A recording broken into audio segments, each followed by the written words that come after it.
magdasal Holy Spirit. Pakilagay naman mga kapatid sa oras na ito, dahil ito si amaling kapatid na si Sister Lori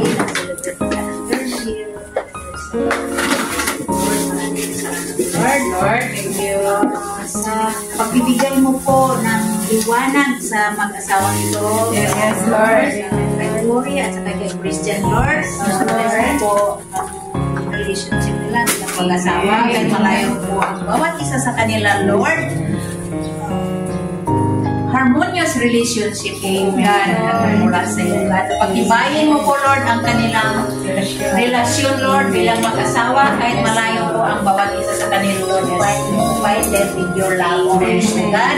At ingatan mo po ang bawat isa sa kanila, Lord, lalo na yung Christian, at lalo sa ibang bansa rin po, Lord, at gano'n din po si Cory, O God, at gano'n more blessings to come, O God, sa kanila, at naway, pagkaluban mo po sila ng more blessings, lalo na po ang pagkakas sila ng baby. God, Amen! Na sila ay magsasamang mag-asawa muli, na makikita silang muli at magkasama, naway magkaroon po sila ng anak, Lord. Amen! At kaya, Lord, give their relationship bilang mag-asawa stronger, Lord. Amen!